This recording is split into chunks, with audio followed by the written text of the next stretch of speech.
Hello and welcome to 4 with Phil, episode 10, Monster Motors MASH. Hey folks, Phil from ASM here.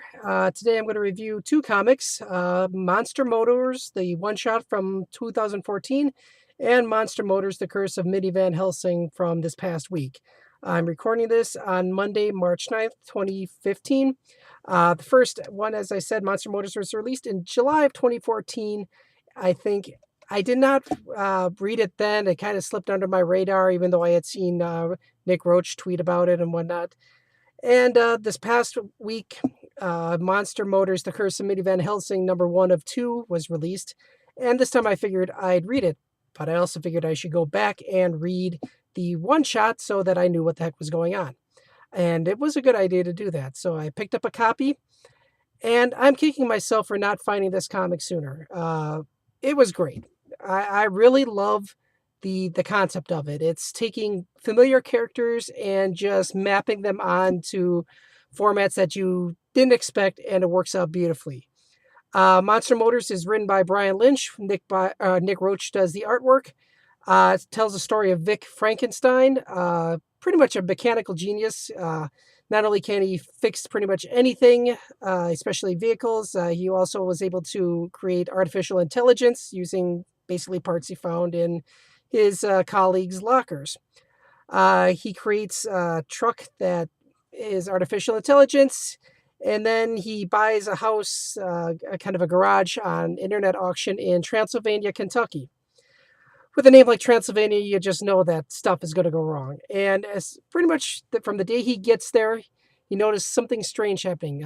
Some of the cars in his junkyard, his garage, he fixes them up, and then they suddenly get drained of their fuel and they turn to crap. To just cut this story short, a little bit of spoilers here. Cadillacula, a vampire car, is roaming the area and sucking cars dry of their fuel.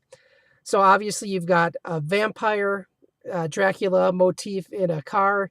And by doing so, the car can also change forms, just like Dracula can change from human into a bat. And it works out great. It's a great concept, and it's just fun to read. The story ends, again, spoilers, with Mary Van Helsing and a bunch of other Monster Motors finding Frankenstein after he turns his own car into Frankenride.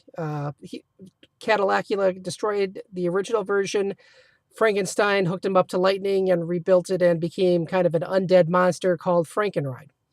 So the two-parter that just, part one was just released this past week, opens with Mary Van Helsing and Mini Van Helsing, aka Van Helsing with his intelligence now in a minivan, trying to stop Frankenstein and Frankenride from basically existing. Yeah, they know that he's been fighting Cadillacula, but they're not really happy that Frankenstein created another Monster Motors. There's too many of them already, and Van Helsing, both the van and the human, not exactly happy with them. So yeah, the art is quirky, as you would expect Nick Roach's art to be, and it's beautiful for this comic. I absolutely adore this.